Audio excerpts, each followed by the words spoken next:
나 같은 경우에도 이제 EBS 인강을 조금씩 활용해 본 경험은 있는데 서영이는 아예 EBS 중심으로 공부를 했다고 들었어. 약간 8대2 정도로 이야기를 할 수 있을 것 오. 같은데 학원도 물론 다녔지만 약간 내신 시험지를 제공받고 좀 추가적인 문제를 풀기 위한 학원을 다녔어서 대형 학원이나 뭐 이런 거는 들어본 적이 없고 EBS랑 자습으로만 공부를 했던 것 같아. 궁금했던 게 EBS를 언제부터 했는지. 왜냐면 나는 EBS를 활용했던 게 초등학교 때 잠깐 하고 고등학교 때 수능 특강 풀면서 필요한 것만 이제 했었거든. 언제부터 EBS를 했던 거야? 나도 비슷하게 초등학교 때 약간 방학 과제처럼 EBS를 처음 접하게 되었고 중학교 때도 좀 필요한 강의가 있다면 찾아서 들었던 것 같고 고등학교 때는 꾸준하게 좀 썼던 것 같아. 그러면 EBS를 활용한 공부법에 대해서 더 할 얘기가 많은 것 같은데 이거는 잠시 후에 좀 들어보기로 하겠습니다. 그러면 먼저 입시 스펙부터 공개해볼까? 나는 김해 일반고를 졸업을 했고 내신 평균은 1.14 정도였던 것 같아. 그래서 교과 전형이랑 종합 전형을 모두 좀 섞어가지고 썼었고 결론적으로 서울대, 고려대, 한양대, 서강대, 성균관대 그리고 교원대까지 모두 다 최초합을 했어. 대단한 스펙인데? 근데 이제 요즘에 점점 입시에서 내신의 비율이 높아지는 추세잖아. 그래서 나의 내신 1등급 비결은 이거다 라고 꼽아 본다면 어떤 게 있을까? 난 내가 졸업했던 학교가 좀 내신 중점인 학교였기 때문에 학교 시험 대비에 많은 시간을 들였던 것 같아. 그래서 가장 중요한 건 나는 복습이라고 이야기를 하고 싶고 사실 대학에 와서 배우다 보면 복습보다는 예습이 훨씬 중요하다라고 이야기를 하는데 뭔가 학교를 다닐 때는 행사도 있고 또 진도가 갑자기 달라질 수도 있잖아. 맞아. 그래서 어느 정도의 진도를 나갈지 모르니까 예습을 하기가 조금 어려웠던 것 같아. 그래서 배운 내용을 좀 복습하는 게 더 중요하다고 느껴졌던 것 같아. 그리고 야간 자율학습을 운영을 하던 학교였거든. 그래서 항상 야자 시간에 그날 수업 시간에 배웠던 내용들을 좀 최대한 복습해서 이해하고 암기를 할 수 있다면 암기까지 하고 넘어가려고 했던 것 같아. 그래서 그게 좀 시험 기간에 좀 덜 촉박해지게 느껴진 것 같아서 꽤 많이 도움이 됐던 것 같아. 그날 배운 내용은 그날 바로 복습하는 걸로? 이건 진짜 나하고도 비슷하다. 나도 그날 복습 진짜 중요하다고 생각을 했었거든. 근데 좀 추가로 궁금한 거는 복습을 그러면 어떤 식으로 했는지. 나는 복습을 할 때 최대한 수업 시간에 이제 어떤 흐름으로 이 개념이 나왔는지 정도를 좀 중심적으로 보려고 했던 것 같아. 수업 시간에 선생님께서 나누어 주셨던 어떤 학습지나 추가적인 설명 같은 거를 보면서 내가 기존에 알고 있던 정보들 또는 교과서에 나와 있던 내용이랑 좀 유기적으로 한번 쭉 훑어본다는 느낌으로 복습을 했었던 것 같고 그게 오히려 복습을 하면서 뭔가 다 외워야겠다라기보다는 내가 오늘 배운 내용을 정리하겠다라는 느낌으로 생각해주면 될 것 같아. 그러면 중학교 때로 한번 돌아가 보도록 할게. 그러면 중학교 때 상위권을 할 수 있었던 공부법이나 아니면 학습 습관 같은 게 있을까? 나는 중학교 때랑 고등학교 때는 조금 다르다라고 생각을 하고 있거든. 왜냐하면 약간 중학교 때는 선생님들께서 좀 중요한 내용 위주로 수업을 하시거나 아니면 이 부분 시험에 나온다라고 좀 많이 강조를 해주셨던 것 같아. 그래서 시험을 출제하는 사람이자 수업을 하는 그 선생님의 수업을 좀 열심히 들었던 게 많이 도움이 됐던 것 같고 그래서 특히나 고등학교 때보다 중학교 때는 성적을 잘 받기 위해서라면 수업에 집중을 하는 게 가장 중요하지 않을까라고 생각해. 중학교 때는 사실 되게 여러 가지 방해 요소들이 많은 그런 시기잖아. 그래서 나 같은 경우에는 1등을 놓치지 않겠다라는 것을 이제 동기로 공부를 열심히 했었는데 너는 어떤 편이었어? 나는 약간 도장 깨기식으로 좀 하나하나 해치워간다라는 느낌이 좀 중학교 때는 있었던 것 같아. 좀 부담이 상대적으로 고등학교 때보다는 덜 하니까 좀 중간고사가 끝나면 수련회나 수학여행을 간다든지 이런 행사가 있고 또 기말고사가 끝나면 곧 방학이 오고 이런 식으로 아 이거 끝나면 다른 행사가 있다, 다른 활동이 있다 이런 걸 좀 기대하면서 했던 것 같아. 중간고사 보면은 이제 수학여행 갈 수 있으니까 열심히 해야겠다 이런 식으로 희망 회로를 좀 그치. 돌리는 그런 스타일이었구나. 그러면 이제 본격적으로 너의 1등급 내신 공부법을 한번 파헤쳐 보도록 할 건데 사교육을 최소화하고 어떻게 자기 주도적으로 공부해서 1등급을 유지할 수 있었는지가 궁금해. 졸업한 고등학교가 좀 내신 중심적인 학교였어. 그래서 영어나 사회탐구 같은 암기 과목들은 개념을 좀 정확하게 암기를 하고 시중 문제집을 좀 여러 번 풀어보게 되면 좋은 성적을 받을 수 있었던 그 특징은 있었어. 그래서 탐구 과목은 좀 방학 기간을 활용해서 EBS에서 제공을 하는 개념 중심 강의를 들으면서 좀 개념의 큰 틀을 먼저 파악하려고 했던 게 굉장히 많이 도움이 됐던 것 같아. 학기 중에는 배운 내용들을 복습하고 세부적인 사항들을 좀 이제 암기해 가면서 시험 준비를 했던 것 같고, 평가 문제집이나 기출 문제 같은 거 있잖아. 그런 것들을 풀면서 그냥 점검하는 식으로 좀 많이 했던 것 같아. 그리고 EBS 개념 강의의 경우에는 선생님들이 되게 다양하잖아. 근데 그분들 중에서도 학교에서 교사를 하시는 분들이 알려주시는 거기 때문에 나는 조금 더 수업에 집중하기가 편했던 것 같아. 온라인 강의라서 내가 스스로 좀 진도를 조절할 수 있다는 장점이랑 함께 되게 편하게 들을 수 있어서 그게 1등급 유지를 하는 가장 큰 방법이지 않았을까라고 생각을 해. EBS를 거의 전 과목에 활용했었다고 들었어. 좀 더 자세하게 어떻게 EBS로 공부를 했는지 알려주면 좋을 것 같아. 국어부터 한번 얘기해볼까? 국어 과목은 거의 모든 고등학생들이 알고 있을 윤혜정 선생님의 개념의 나비 효과 강의를 들었었고, 알지. 고등학교 2학년, 3학년 때는 이제 차이나 선생님의 강의를 좀 많이 들었던 것 같아. 차이나 선생님의 독서 강의, 문학 강의를 들었던 것 같고, 고3 때 수능 특강은 최서희 선생님께서 진행을 하셨는데 그 강의도 많이 들었던 것 같아. 개인적으로 국어 과목 중에서도 문학 과목이 좀 부족하다라고 느꼈어가지고 기본 개념을 나비 효과로 먼저 배우고 작품 분석 그리고 문제 풀이할 때 어떤 실전적으로 활용할 수 있는 도구 같은 것들을 차이나 선생님 강의로 체화를 할 수 있었던 것 같아. EBS는 국어 과목에 선생님들이 굉장히 많잖아. 그래서 내가 어떤 강의에 어떤 선생님 강의를 듣다가도 나랑 안 맞는 것 같다 하면은 또 다른 선생님을 찾아서 들으면서 내가 필요한 부분을 좀 바로바로 해결할 수 있다? 그런 게 굉장히 장점이었던 것 같아. 필요한 것만 이렇게 쏙쏙 뽑아가지고 듣는 식으로. 같은 선생님이어도 문학 풀이 방법은 나랑 맞지만 비문학은 또 나랑 안 맞는 경우가 있을 수 있잖아. 그럴 때는 문학은 어떤 선생님 걸 듣고 또 비문학은 또 다른 선생님 걸 듣고 이런 식으로 했던 것 같아.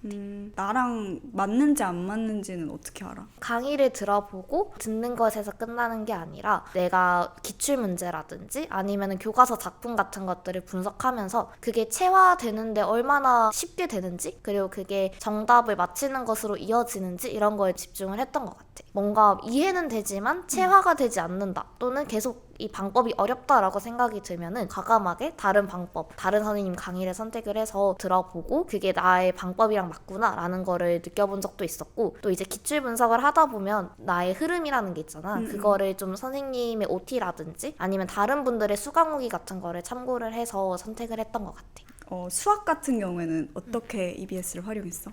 수학은 개념이랑 문제풀이를 모두 들었었거든. 근데 문제풀이는 모든 문제를 다 듣는다기보다는 내가 필요한 문제 중심으로 풀이 영상을 봤던 것 같고, 수학 과목에서 나랑 특히 잘 맞았던 선생님은 정유빈 선생님이라고 계셔. 그래서 강의 구성이 개념 설명이 한 70? 그리고 문제풀이가 30 정도였는데 개념을 듣는 게 아니라 내가 이해하고 넘어갈 수 있도록 같이 필기를 하면서 들을 수 있던 강의여서 집중을 잘할 수 있었던 것 같아. 문제풀이를 하기 전에는 좀 내가 먼저 풀어보고 어떤 부분에서 막히는지, 아니면 내가 잘 알고 있는 부분이라면 조금 더 빨리 풀 수 있는 방법이 없는지 중심으로 문제풀이 강의를 봤었어. 그래서 너무 기본적인 문제다 이런 거는 좀 배속을 높여서 듣기도 했고 그랬던 것 같아. 정유빈 쌤 그 쌤 아니야? 그 원 그리는 걸로 유명하신 맞아, 쇼츠에 맨날 맞아. 쓰는 그 선생님 맞지?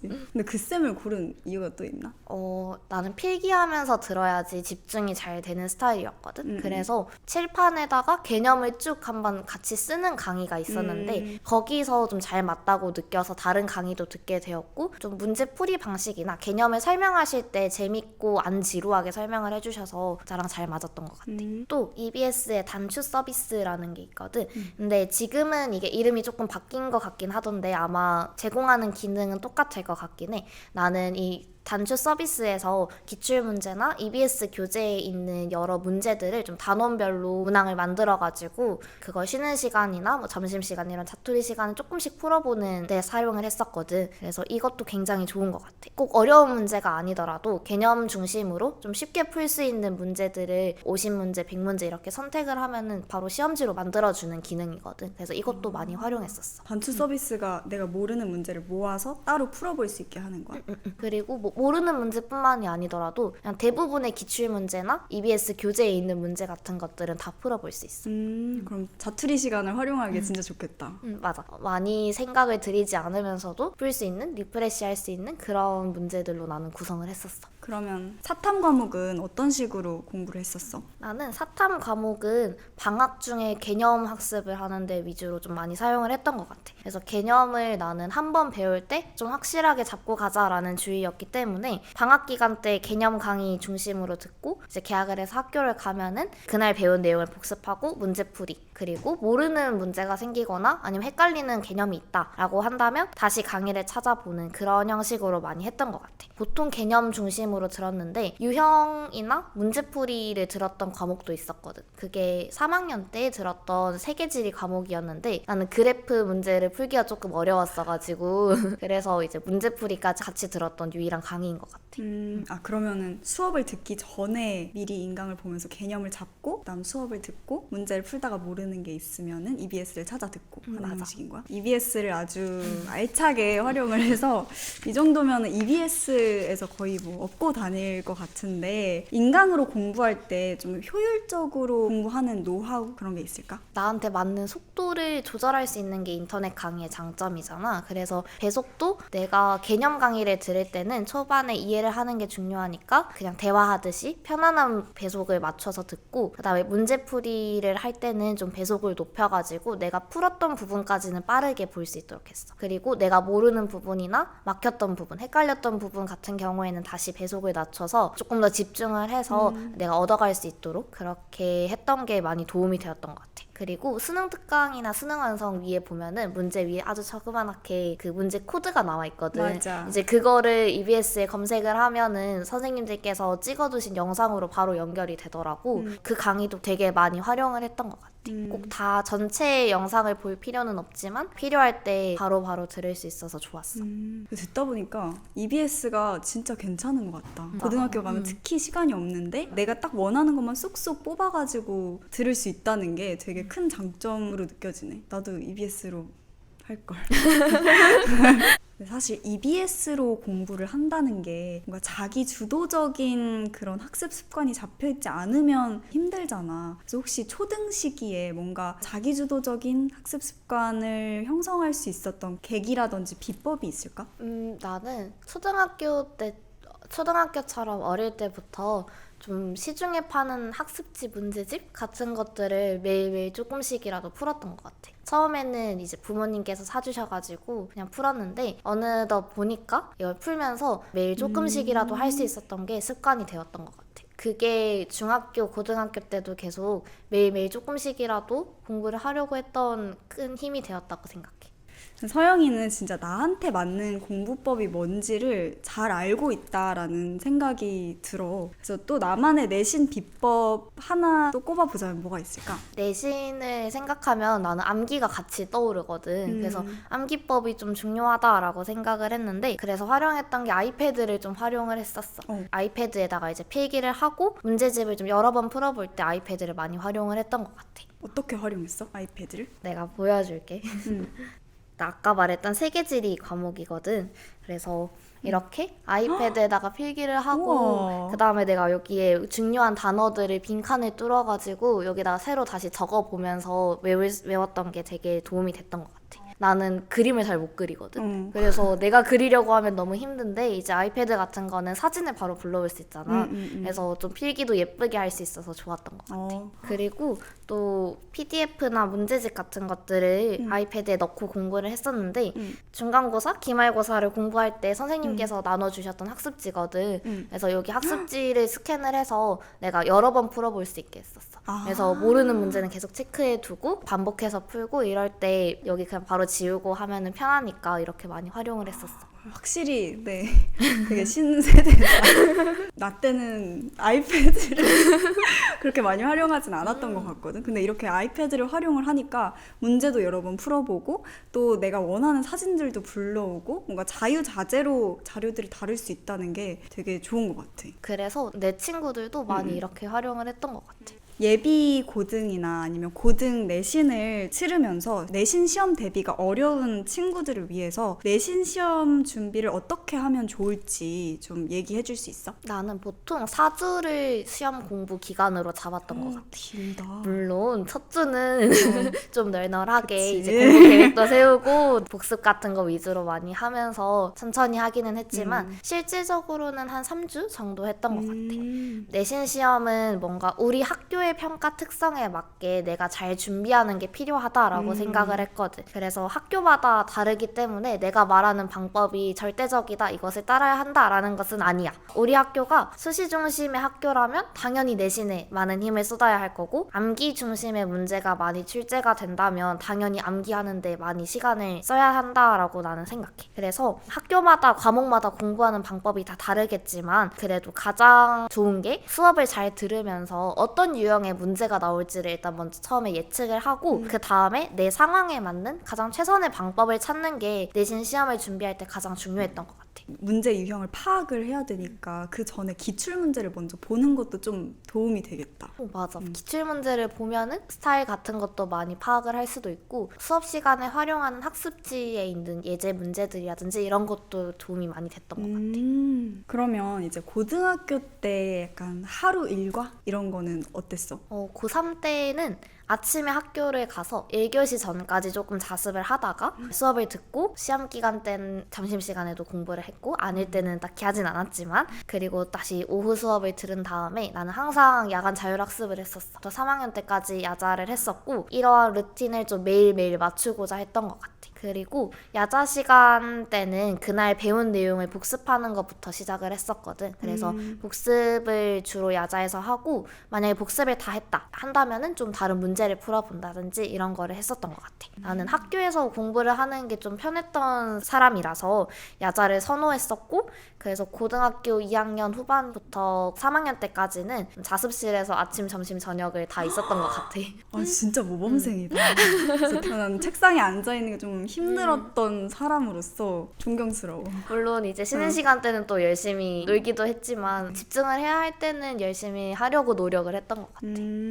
궁금한 게 이제 야자 시간에는 그날 했던 걸 복습을 했다 했잖아. 그러면 아침 자습 시간에는 어떤 걸 해야 돼? 고등학교 2학년 때는 영어 단어를 외운다든지 뭐 수학 간단한 문제를 풀어본다든지 이런 것도 했었고 3학년 때 수능 시간표에 나의 루틴을 맞출 때는 국어 비문학을 풀거나 간단한 독서론 문제라든지 이 정도를 풀었던 것 같아. 그러면 점심은 뭘 해야 돼? 사실 점심시간이 그렇게 길지는 않잖아. 그치. 그래서 친구들이랑 점심을 같이 먹고 이제 운동장을 좀 돌면서 얘기를 하다가 교실에 올라오면은 한 20분 전후의 맞아. 시간이 남았던 것 같아. 그래서 그때 영어 듣기를 했었거든. 이제 우리 수능장에 가면은 사실 영어 듣기가 엄청 졸릴 수 있는 시간이잖아. 맞아. 근데 딱 그거를 점심시간 때 남는 시간에 들어보면서 좀 대비를 하려고 했었던 것 같아. 와. 그게 고3 때는 되게 많이 도움이 됐던 것 같아. 1, 2학년 때는 막 점심시간이나 아침시간까지 공부를 하진 않았던 것 같고 고3 때는 그런 루틴에 익숙해지는 걸 되게 신경을 많이 썼던 것 같아. 들어보니까 자투리 시간도 열심히 활용해서 열심히 공부한 것 같은데 나 이렇게까지 해봤다 그런 에피소드 있어? 이렇게까지 자랑을 할 수 있는 그런 거는 아니긴 하지만 여름 되면은 되게 공부하기 싫어지고 딱 그런 시기가 오는데 그때는 어쨌든 공부를 해야 했었던 시기라서 스탠딩 책상에서 계속 공부를 했던 것 같아. 자습실에 한 스탠딩 책상이 4개 정도가 있었거든. 근데 이제 친구들이랑 계속 서서 공부를 했는데 그날 나중에 알고 보니까 거의 한 4시간을 서 있었다라고 하더라고. 다리가 막 후두루두 떨릴 것 같은데? 학교에서 좀 최대한 집중을 할 수 있도록 그런 환경을 만드는 게 중요하다라고 생각을 해서 아까 말했던 아침 시간 자습이나 점심 시간에 문제 풀기 이런 걸 했던 것 같아. 그래서 그 아침 시간에 나는 자습을 하려고 했는데 사실 아침에 일어나기 싫잖아. 그러니까. 어쨌든 아침 자습을 좀 빼먹지 않기 위해서 주말 자습이나 아침 자습 이럴 때 최대한 빠르게 가보려고 나름대로 경쟁심 같은 거를 가졌던 것 같아. 교실에 1등으로 도착하는 사람이 나다. 약간 였으면 좋겠다 정도로 항상 1등으로 갔던 거는 아니었지만 그래도 최대한 빠르게 가려고 했었던 것 같아. 주말 자습도 있어? 주말에 토요일에 오전부터 한 4시 정도까지였나 자습을 했었어. 그래서 물론 이거는 친구들이 그렇게 많이 오진 않았거든. 근데 그날 오는 친구들은 되게 열심히 공부를 했던 친구들이었어가지고 좀 더 많이 도움이 됐던 것 같아. 그럼 이번에는 이제 과목별로 너의 공부법 포인트를 한번 짚어보려고 하는데 먼저 국어부터 짚어보자면 내신 국어는 외부 지문이 출제되더라도 교과서나 학습지처럼 수업 시간에 다룬 내용을 중심으로 좀 출제가 되었던 편이었어. 특히 문법이나 비문학 같은 경우에는 사실 명확한 단서가 글에 존재하잖아.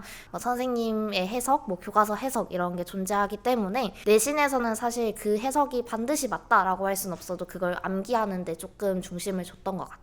문학이랑 비문학 같은 경우에는 모의고사 수능이랑은 조금 맞지 않는 방법일 수도는 있지만 내신을 위해서라면 주어진 정보를 좀 정확하게 암기를 하고 이 부분에서 사용된 어떤 방식이 무엇인지 이런 것들이 자습서 또는 선생님 수업 같은 데 잘 녹아들어 있다라고 생각을 하거든. 그 내용들을 좀 최대한 많이 암기를 하면서 문제 풀이에 적용을 했던 것 같아. 정말 중요한 지문 같은 경우에는 빈칸을 뚫어서 외우려고 했었고 문학 같은 거는 스토리가 존재하잖아. 그래서 그 스토리를 좀 이해를 하려고 했던 것 같아. 그 스토리를 따라가면서 이 부분에서는 얘가 중요하구나 이런 것들을 좀 유기적으로 생각할 수 있도록 주어진 지문을 먼저 한번 쭉 읽으면서 인물도 정리하고 시간 같은 것도 좀 정리하면서 했었던 것 같아. 서영이 공부의 키포인트가 유기성이라는 생각이 드네. 그러니까 어느 정도 이해했는지를 계속해서 이렇게 메타적으로 파악을 하는 게 핵심인 것 같아. 수학은 어떤 식으로 공부를 했었어? 나는 수학은 크게 2가지로 설명을 할 수가 있을 것 같거든. 첫 번째는 개념을 정확하게 이해하는 거, 두 번째는 다양한 문제를 풀어보는 거. 그리고 이 과정에서 오답은 반드시 점검하고 넘어가는 게 중요하다라고 생각을 했어. 사실 수학 같은 경우에는 내가 개념을 정확하게 이해하고 문제를 풀어보는 게 가장 중요하잖아. 그래서 오답을 좀 점검을 하면서 해당 문제에서 어떤 개념이 사용이 되었는지, 내가 놓치고 있던 풀이 방법이 무엇이었는지 이런 것들을 중심으로 오답을 정리하고 한 이틀 뒤에 다시 풀어보고 또 막히면은 다시 점검하고 다시 풀고 이런 걸 좀 반복을 하면서 공부를 했던 것 같아. 근데 그럼 진짜 좋겠다. 왜냐면 기억력이 한 번 문제를 열심히 풀어봐도 며칠 뒤면 또 까먹잖아. 맞아. 근데 그거를 딱 염두에 두고 이제 계속 반복적으로 풀어보는 게 좋은 것 같아. 그러면은 이번에는 영어 공부는 어떻게 했는지. 영어가 나의 가장 약점 과목이었다고 나는 생각을 하고 그래? 있어. 약간 점수의 정체기가 조금 길었거든. 그때 이제 한 문장을 분석하는데 좀 시간이 많이 걸리더라도 꼼꼼하게 분석을 해서 좀 사고의 흐름을 교정하려고 했던 게 많이 도움이 되었던 것 같아. 뭔가 고1 때랑 고2 초반 때까지는 문장 하나하나에 좀 집중하면서 미시적으로만 보려고 했던 것 같은데 그렇다 보니까 좀 암기 중심으로 밖에 갈 수 없었던 것 같고 근데 고2 때부터는 시험 범위가 되게 많아지잖아. 맞아. 그래서 자연스럽게 내신이랑 모의고사를 동시에 준비를 하다 보니까 정체기가 생겼던 것 같아. 그래서 그때부터 거시적으로 글 전체를 바라보고 해당 문장이 하는 역할이 무엇인지 그리고 얘가 지시하는 대상이 무엇인지 또는 영어 지문들의 패턴이 무엇인지를 조금 파악하는 것을 습관화하려고 했던 게 이걸 극복할 수 있었던 것 같아. 그 다음에 이제 사탐 공부는 어떻게 했는지. 사탐 공부는 나의 가장 강점 과목이라고 생각했던 과목이고 역시. 암기를 할 때 백지나 빈칸 암기 같은 것들을 좀 많이 활용을 했던 것 같아. 나는 사실 사탐은 암기가 8알이라고 생각을 하거든. 그래서 방학을 활용해서 개념을 익힌 다음에 복습을 하고 그 다음에 세부적인 사항을 암기를 할 때 많이 시간을 썼던 것 같아. 그 암기를 할 때 이제 아이패드를 활용하던지 아니면 A4지 같은 거를 활용을 해서 반으로 딱 접어가지고 이제 내가 아는 것들을 좀 써보면서 먼저 개념을 좀 구조화했던 것 같아. 개념의 양이 많은 정치화법 같은 과목은 내용이 많기 때문에 내가 빼먹을 수 있잖아. 그래서 그거를 쭉 개념을 쭉 적어보면서 여기서는 이 단원에서는 어떤 단어들이 나오는지 어떤 내용을 다루는지 이런 것들을 먼저 구획을 한 다음에 거기 있는 세부적인 것들을 암기했던 것 같아. 그럼 개념은 방학 때 미리 큰 기둥을 세워놓고 학기 중에는 좀 이렇게 살을 붙여가는 식으로 하는 거야? 맞아. 그래서 학기 중에는 좀 암기 위주로 했는데 암기가 다냐라고 할 수 있지만 사실 사회교육을 전공하는 사람의 입장에서 봐도 암기가 좀 다인 것 같아. 암기가 다다. 그렇다면 암기가 다다. 수시 6개 학교 최초 합의 이제 주인공인 만큼 생기부에도 합격 비법이 들어있을 것 같은데 나의 생기부 전략은 무엇이었다고 생각해? 간단하게 요약을 하면은 유기성 찾기라고 이야기를 할 수 있을 것 같아. 1학년 때 나는 교육을 중심으로 좀 생기부를 쓰려고 했었고 2학년 때는 교육이랑 사회 일부 그리고 3학년 때 좀 사회교육으로 구체화를 시켰던 것 같거든. 그래서 주제를 심화시킬 수 있는 기회가 좀 학년별로 주어졌던 것 같아. 나의 생기부를 예시로 들어보자면 이제 다문화라는 주제를 내가 한번 활용을 했었단 말이야.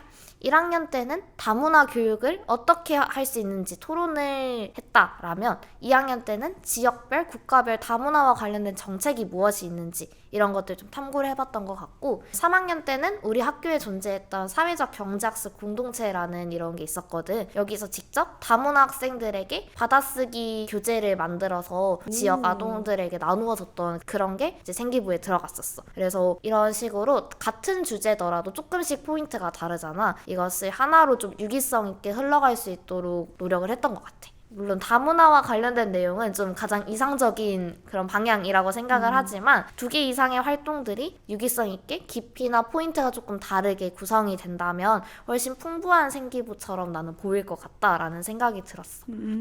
그리고 나는 개인적으로 생활기록부에 뭔가 희망하는 학과가 드러나도록 적는 거는 좀 사렸던 것 같아. 왜? 왜냐하면 좀 학년별로 위에서 포인트를 이야기를 했잖아. 근데 이렇게 좀 특정 분야에 맞춘 것들은 한 50% 정도 절반에만 해당을 했던 것 같고 그 과목에서 할 수 있는 탐구 활동 아니면은 뭐 수학이라면 그 수학 자체에 대해서 과학이라면 과학 실험 자체에 대해서 이렇게 생기부를 적는 게 오히려 고등학생들이 할 수 있는 고등학생 때 나의 탐구 능력이라든지 나의 역량을 보여줄 수 있는 가장 좋은 기회라고 생각을 했었어. 그럼 약간 이렇게 희망하는 학과에 굳이 집착을 하지 않는 게 씨를 넓게 뿌려놓는다는 의미에서도 좀 좋을 수 있을 것 같은데.